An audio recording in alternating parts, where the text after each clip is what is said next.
Hey, great to have you here. So in today's video, we're going to be reviewing the movie Summer of '84. This movie's been recommended to me a few times by people that are fans of horror or kind of that coming of age type of film. Things similar to like The Goonies or Stand By Me, or I felt like in this instance, the movie really had a lot of similarities with something like Disturbia for folks who are aware of that movie. Just overall felt like it was something that sounded of interest, so definitely wanted to check it out. So we kind of kick off with this movie, obviously based off the title. Takes place in the 80s. And I think the movie does a good job of placing you in the 80s without shoving it down your throat. A lot of times these movies will constantly play songs that came out in the 80s that are frequently heard these days and so forth. They're a little bit more subtle here. Like you have posters of like Atari on the wall. It felt like they did a good job of putting you in the scene without necessarily just clearly shouting that this is taking place in the 80s. And like they had like the walkie-talkies, like the G.I. Joe. So they definitely used things that were from that time, but not excessively pointing it out to you as a viewer of the movie. So you have these kids that are going missing, and our main character, Davey, has a group of friends. They hang out a lot. Like there's him and three others specifically that hang out, so it's a group of 4 kids.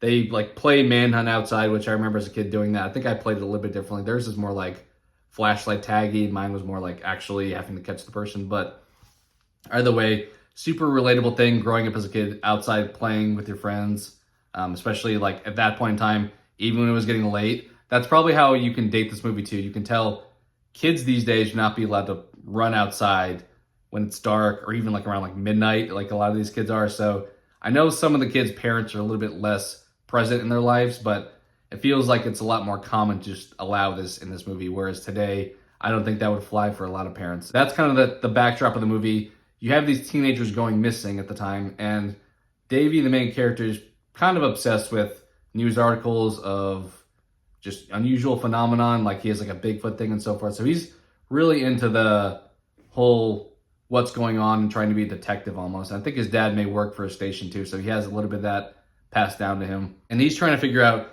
who's responsible for these kidnappings. And pretty early on, he has a hunch that his neighbor across the street, who's a police officer, is potentially responsible for this. He's very suspect in a lot of situations. He winds up seeing a kid that goes missing. My light is turning off. That's probably fine. All right, my light just turned off, so we're gonna roll with it. It's a little bit darker in here, but I think it's fine. So as I was pointing out, the kid is very suspect of his neighbor who's a cop, and he has a few reasons to be. Like when he's playing manhunt, he sees a kid in the house that he doesn't wind up seeing again, and he thinks it's the kid that goes missing at one point. And there's other areas too, like he gets a lot of bags of dirt. He does a lot of things that are like borderline creepy. On their own, they wouldn't be red flags, but when you combine them with the list of things, he gets very suspect of his neighbor, lets his friends know about the situation, and they essentially keep an eye on the neighbor. They see what he does in his daily life. They keep track of how he spends his time. I think his weekdays are always the same. He goes for an 11 p.m. run, which feels crazy. I don't know what his work hours are, and then on the weekend, his schedule's more sporadic, it sounds like. But they just keep an eye on him. They follow him a few times. He goes to like a separate storage container at one point, and they almost get caught spying on him there. But they do various things, like go through his trash and go through his backyard, dig up his yard to see. They find a kid's shirt, which is somewhat of evidence. And at the beginning too, when the main character, Davey's in his house, because he's like collecting money for delivering papers, he sees this room that looks a little bit bizarre that's like locked up. So there's a lot of, as I said, red flags that alert him to saying, this guy has something deeper going on to him. And they are uncovering things. He also somewhat has a relationship with one of his other neighbors, this girl that seemed like she used to babysit him.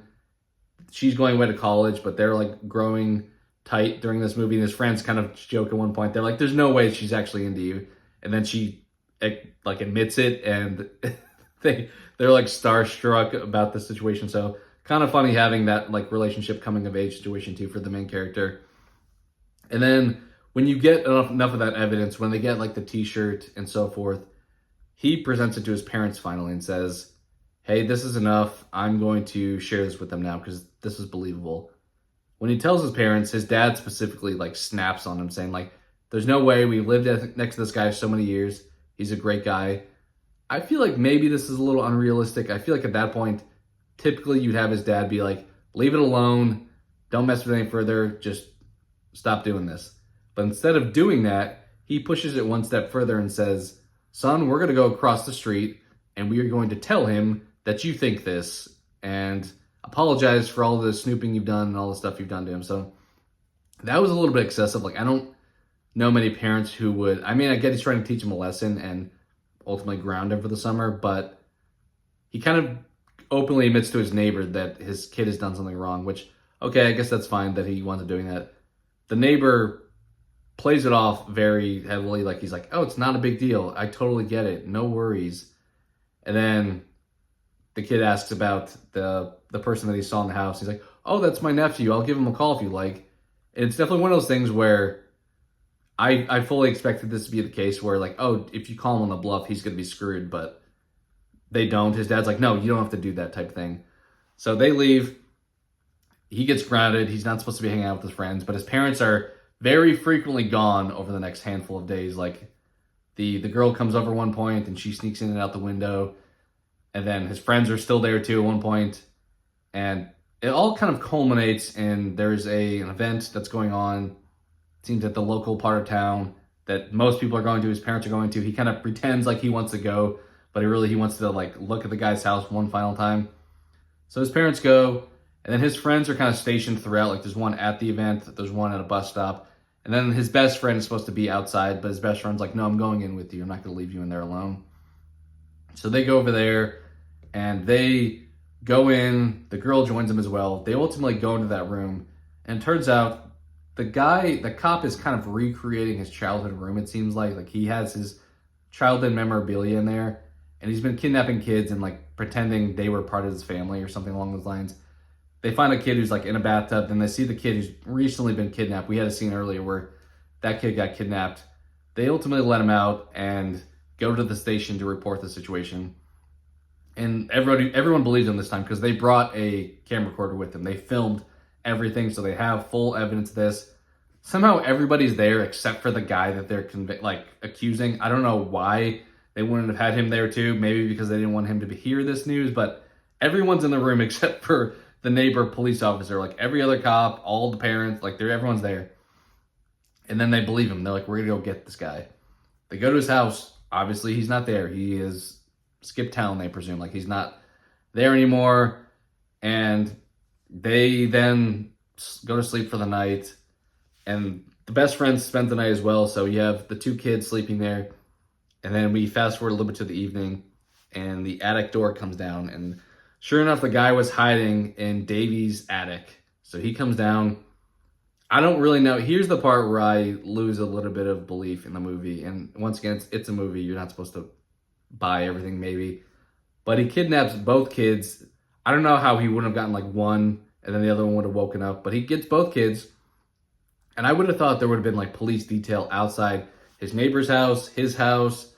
And you saw them at one point earlier in the night. So the fact that there wasn't any police force outside that would have just seen him leaving is unbelievable, in my opinion. So he somehow kidnaps both kids without waking up any of the parents and leaves with them in his car, takes them to a remote, I think it's like an island situation, and pretty much is playing manhunt with them. And Davey, at one point, to try to save his friend, tries to be a distraction, and the guy winds up, like, slitting his ankle. And then he actually goes back for the friend, unfortunately. And here's the part that I didn't love about the movie personally. I felt like throughout the entirety of the movie, it felt somewhat tame and PG. Like, there was a lot of suspense building throughout, but there was never any overly payoffs. Like, there was a few scenes where there was a surprise shock where you saw, like, the babysitter girlfriend at one point in a different house that they were snooping in. So there were somewhat suspense relievers in that aspect, but there wasn't any overly violent things that took place throughout the movie, I would say. So we switch from that to the end, and maybe they're trying to make it so it's actually impactful, but they had the best friend crawling, and the cop just kills the best friend. He slits his throat, and the best friend dies. That was kind of a bummer to me. It felt like we didn't need that to make a strong movie. Maybe some people would have felt like this isn't a horror movie, or this doesn't carry as much weight as a villain if he doesn't do something villainous. So I get that aspect, but I was enjoying the group of friends, so it felt like it was kind of over the top in my opinion. Obviously, is that a lot of people probably thought this was relevant for the movie and so forth, but it wasn't necessary for me. I could have ended the movie with just the bad guy getting away and them having to be worried about what happened to him. But you have him kill him, and then he grabs Davy, and instead of killing Davy, he tells him, I'm going to make things worse for you.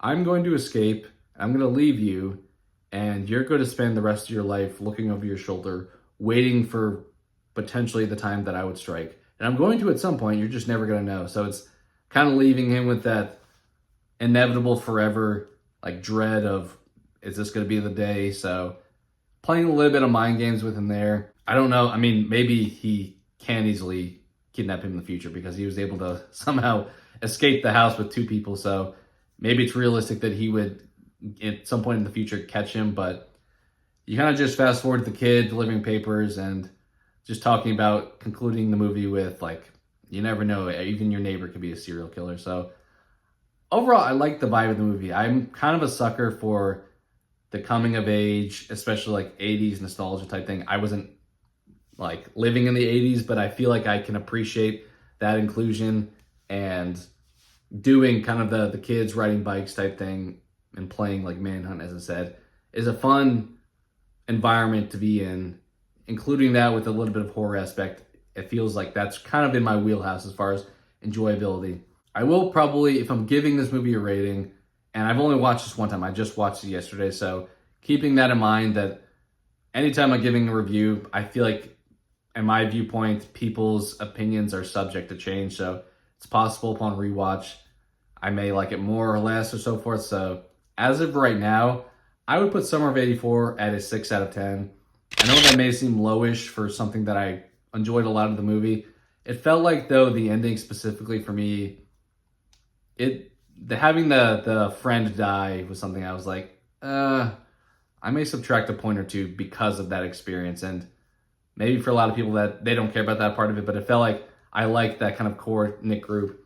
And that kid had a rough time. Like, he had a rough childhood. With the reason he was spending the night was because his mom was like not always around. So it felt like he didn't deserve that ending. And I get that's not always how horror stuff's going to end, but I would have liked to see him live. And if he did, I probably would have raised it another point or two. Like, this may have been like an 8 or so, but having that ending specifically, I was like, we didn't really get the payoff of the villain having an ending, but I get the point of having hey, you always have to look over your shoulder, which I was fine with that, but that combined with killing the friend dropped it a little bit for me. But overall, if you're into kind of the Stranger Things, Disturbia, Stand By Me, that kind of vibe of like a kid growing up and going through the teenage years with his friends and obviously a girl in this instance, like that setting along with a bit of an eerie horror aspect, I think this can work for you. So encourage you to check it out if you're not familiar with it. It was something I enjoyed. I'm glad I watched it, I would say, overall. I've mentioned this in other reviews previously. As far as reviews go, I try to use the whole 1 through 10. So it being a 6 is an above average movie to me. Like, I want to use the full spectrum of numbers. I don't want to view 7 as average, 5 as average. So in this instance, this is a movie I enjoyed watching, I would say. So what are your thoughts? Have you watched Summer of 84? After hearing kind of me talk about it, hopefully I didn't spoil it for you too much if you haven't seen it, but I encourage you to take a look either way. If you want to share your thoughts down in the comments below, we'll love that as well. So appreciate you so much for watching, and I hope to talk to you again soon.